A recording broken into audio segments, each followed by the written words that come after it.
اگر کسی کے گھر میت کے افسوس کے لیے جائیں تو کہیں عظم اللہ اجرکم انا للہ و انا الیہ راجعون، اور اللہ اس کی مغفرت کرے، درجات بلند کرے، تم لوگوں کو صبر دے، یہ دعا کریں۔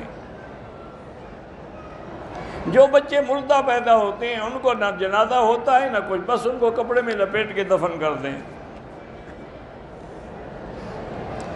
آپ مجھ سے محبت کرتے ہیں، اللہ جزائے خیر دے۔ طواف کے دوران ہم اگر 4 کل شریف پڑھ کے ثواب بخشیں وہ بھی جائز ہے۔ طواف کے دوران حتیم میں 2 رکعت پڑھنا ناجائز ہے جب تک طواف ختم نہ ہو جائے۔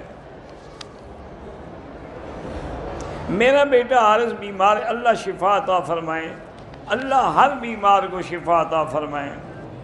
تمام انبیاء اپنے قبروں میں زندہ ہیں، شہید جب زندہ ہے تو نبی کی شان تو کروڑ درجے بڑی ہے۔ کہتے جی 65 سال کا بندہ 2 شادیاں اور کرنا چاہتا ہے، ٹھیک ہے وہ جانے، اس کا کام جاری ہے، کوئی مسئلہ مجھ سے پوچھنے کی کیا ضرورت ہے۔ بیت اللہ کو سب سے پہلے فرشتوں نے تعمیر کیا اللہ کے حکم سے، پھر حضرت آدم کے دور میں تعمیر ہوا، پھر حضرت ادریس کے دور میں تعمیر ہوا۔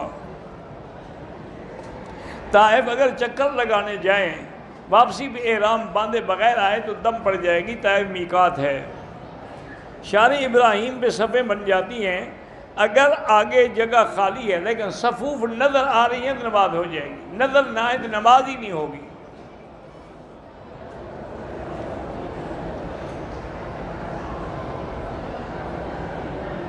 میرے بھائی کی بیوی چلی گئی ہے، بہرحال اس کو کہیں کہ سگریٹ بھی چھوڑ دے اور 2 رکعت نماز پڑھ کے وہ اس کی بہن دعا کرے، اللہ آسان کرے۔